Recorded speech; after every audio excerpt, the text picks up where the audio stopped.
करीब 10-15 साल पुराना अडेनियम ये यहाँ रखा हुआ था। ऊपर बिल्ली ने या बंदर ने ये नीचे गिरा दिया, बहुत नुकसान कर दिया हमारा। सारी सॉइल भी इसकी बाहर गिर गई है और पोर्ट भी सारा टूट गया है। इसकी फिर नई तरीके से सॉइल बनाकर इसकी या इसी सॉइल में कुछ फर्टिलाइज़र दे के रिपोर्ट करेंगे। ये सारे रूट भी इसके बाहर इधर से आ गए हैं, ये इसी साइड से गिरा है।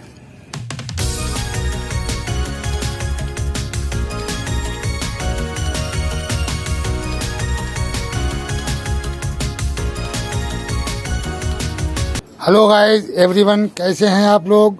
उम्मीद है आप लोग सब ठीक होंगे और मैं भी ठीक हूँ।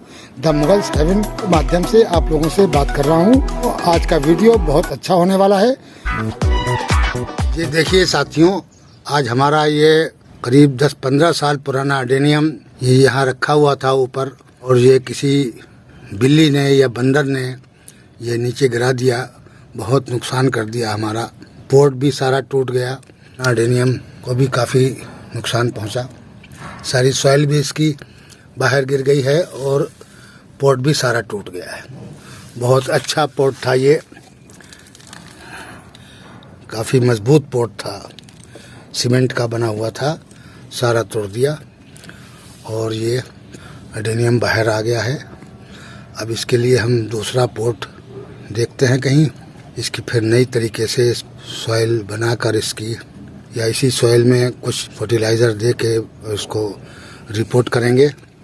बहुत पुराना अडेनियम था ये हमारा। ये देखिए, ये सारे रूट भी इसके बाहर इधर से आ गए हैं, ये इसी साइड से गिरा है। अब इसको हम दोबारा रिपोर्ट करने की सोचें और उसके बारे में। ये यहाँ पर रखा हुआ था, देखिए यहाँ रखा था ये, और ये शायद ऊपर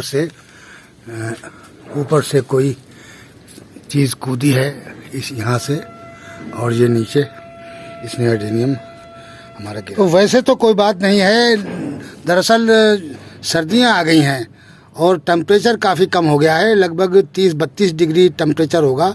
तो अब अडेनियम को रिपोर्ट करना रोक देना चाहिए। लेकिन अभी भी दोपहर की जो गर्मी है वो अच्छी खासी थोड़ी बढ़ जाती है। उस बेस पे अभी देखते हैं, इसको रिपोर्ट करके हम इसको अच्छी तरीके से फंगससाइड वगैरह मिला के और इसको शेड में रखेंगे और फिर इसको रिपोर्ट करेंगे। तो कुछ ना कुछ इसका इंतज़ाम, क्योंकि बहुत कीमती अडेनियम है ये। मैं 3 साल पहले 4000 रुपये का ख़रीद के लाया था।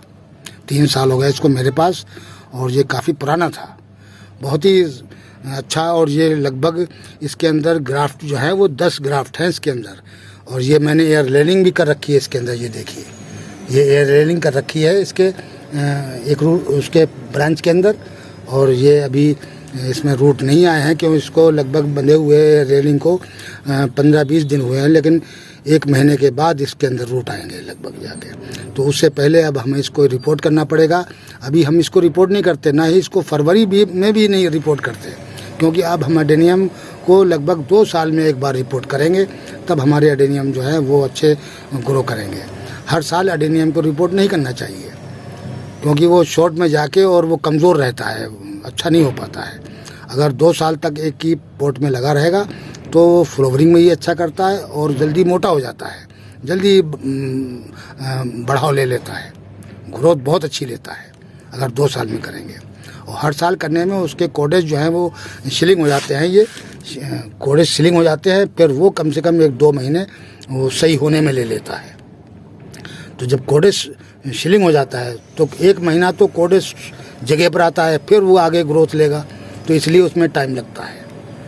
तो इसलिए लगभग 2 साल के अंदर आप अडेनियम की रिपोर्ट करें। तो चलिए दोस्तों, अब इसके लिए हम पोर्ट तलाश करते हैं, और जिस टाइप के पोर्ट में ये लगा हुआ था उसी टाइप का पोर्ट हमारे पास मौजूद है, क्योंकि मैंने वो खुद बनाए हैं 10-12 पोर्ट अडेनियम के लिए ख़ास तौर से। उसी में हम इसको रिपोर्ट करेंगे। ये देखिए, ये पोर्ट था, और इसी पोर्ट को ये मेरे खुद के बनाए हुए हैं, ये खुद के बनाए हुए हैं। ये भी देखिए इसी डिज़ाइन का है, ये भी ये डिज़ाइन देखिए इसमें बना हुआ है, और यही डिज़ाइन का मैंने ये भी बनाया हुआ है। ये 10-12 पोर्ट हमने बनाए थे, और ये भी इसी में का है। तो इसी साइज़ का मुझे पोर्ट मिल गया है। ये फरमाइश के अंदर हम बनाते हैं ये डिज़ाइन जो बना हुआ है, ये डिज़ाइन इसमें हमारे सारे पोटों में मिलेगा आपको, कि ये इस फर्मे के थ्रू हम बना लेते हैं खुद। और बहुत ही अच्छे पोट बने हुए हमारे, बहुत खूबसूरत, बिल्कुल ऐसे लगते हैं जैसे आप नर्सरी से ख़रीद के लाए हो। तो इस पोट में हम सॉइल खाली करके इसकी, और इसके अंदर हम नया मिक्सचर बना के एडेनियम को हम रिपोर्ट करेंगे। तो सबसे पहले इस पोट को खाली कर लेते हैं हम, और इसकी सॉइल को निकाल के हम एडेनियम की सॉइल को भरेंगे। ये मैंने पोट खाली कर लिया है।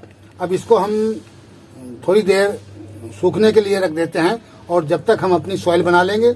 और इसकी सॉइल एडेनियम की हम बिल्कुल निकालेंगे नहीं, जैसी सॉइल इसमें थोड़ी बहुत लगी रह गई है इसको ऐसी रहने देंगे, जिसकी वजह से ये कम शॉट में जाएगा, बहुत मामूली, क्योंकि रूट अभी मिट्टी इसमें काफ़ी लगी है, आधे एडेनियम में, और आधे की ये इधर से झड़ गई है। तो ऐसी कोई बात नहीं, ये बिल्कुल सही है, और इतने में कोई फ़र्क नहीं पड़ेगा ज़्यादा। तो इस वजह से ये जो है अभी अच्छी ग्रोथ ले सकता है। तो हम इसकी मिट्टी जो सॉइल हमारी निकल चुकी है, वो उसमें हम दोबारा से मिक्सचर मिला के, और थोड़ी सी हम बोन मील मिलाएंगे, और थोड़ी सी नीम खली, ये 2 चीज़ें और मिलाकर, और फंगिसाइड मिलाकर फिर हम इसको रिपोर्ट कर देंगे। इसकी सॉइल हम बिल्कुल झाड़ेंगे नहीं, क्योंकि अब ऐसा मौसम नहीं है कि इसको बिल्कुल साफ़ सुथरा करके और धो के और फिर इसको रिपोर्ट करें। वो फ़ौरन एडेनियम जो है वो शॉर्ट में चला जाएगा, और मुश्किल है कि वो अब ऐसी इतनी ठंड में एडेनियम ग्रोथ पकड़े, क्योंकि अब ये एडेनियम ग्रोथ ले रहा है, क्योंकि इतनी गर्मी है, अभी फ्लावरिंग भी कर रहा है। तो इस महीने में, पूरे इस महीने के आखिर तक अच्छा खासा मौसम रहेगा, जिसमें एडेनियम जो है वो ग्रोथ लेता रहेगा और फ्लावरिंग करता रहेगा। तो अब चलते हैं, मिक्सचर बनाते हैं, और उसके बाद में हम आपको इसको रिपोर्ट करेंगे। इसका मिक्सचर भी बहुत ही अच्छा बना हुआ है, ये बहुत प्यारा मिक्सचर बना है। लेकिन ये टूटे हुए जो हैं सीमेंट के, ये निकाल देंगे इसके अंदर से, जो भी जितने बड़े बड़े पीस हैं ये सारे बीन के निकाल देंगे। इसको तैयार करते हैं।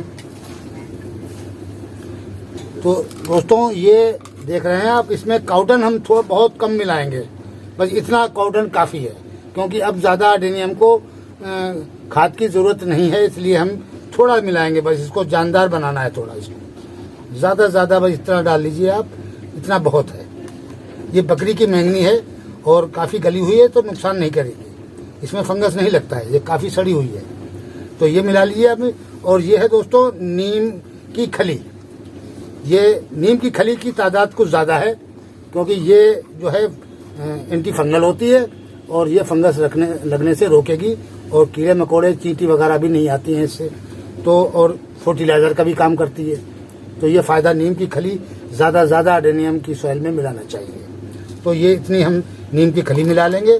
उसके बाद में मिलाएंगे दोस्तों ये बोन मील भी आप डाल सकते हैं अच्छी तरीके से, यानी 2-3 टीस्पून डाल देना आप।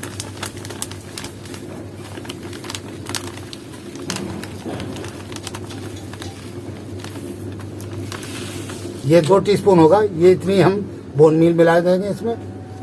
अब हम इसमें डालेंगे फंगिसाइड।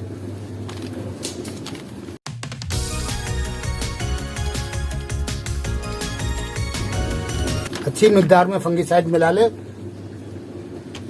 और इसको सॉइल को मिला दें। अब ये फिर रिचार्ज हो गई है सॉइल, बहुत ही अच्छा इसमें एडेनियम ग्रो करेगा, क्योंकि अब डोरमेंसी में जाने वाला है। इसमें ज़्यादा खाद की ज़रूरत नहीं है, लेकिन जो खादें हमने मिलाई हैं बिल्कुल सही मिकदार में मिलाई हैं। इसको ज़्यादा खाद इस टाइम पे ज़रूरत नहीं है। तो लेकिन हम फरवरी में तो रिपोर्ट करना नहीं है मुझे, अब जो हम इसको वो रखें, तो इसलिए ये पूरी साल हमारी काम भी करती रहेगी अच्छी तरीके से। तो यही खाद हमारी पूरी साल काम करेगी। अब हमने इतनी फाइल इसके अंदर नीचे डाल देनी है लगभग, और फिर हमने एडेनियम को उठा के इसमें अपने रखना है।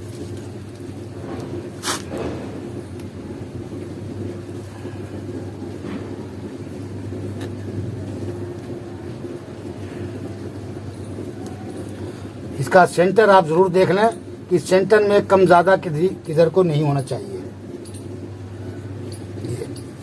और बाकी के सॉइल भी हम इसमें डाल देते हैं।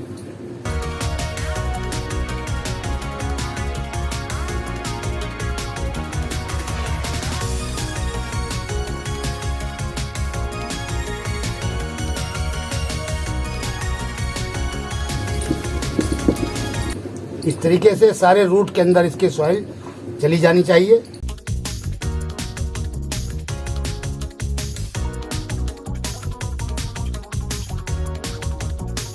जैसे हमारा एडेनियम तो अब रिपोर्ट हो गया है, ये लीजिए, ये मेरा एडेनियम लग के तैयार हो गया। तो अब इसकी वाटरिंग कर देते हैं। ये हमने पानी लिया है, थोड़ा ही डालेंगे पानी और इसमें फंगिसाइड डाल लेते हैं। इसमें थोड़ी फंगिसाइड डाल दिए और डालने के बाद में आप इस पानी को अच्छी तरीके से मिलाकर और आप अपने एडेनियम में दे दें।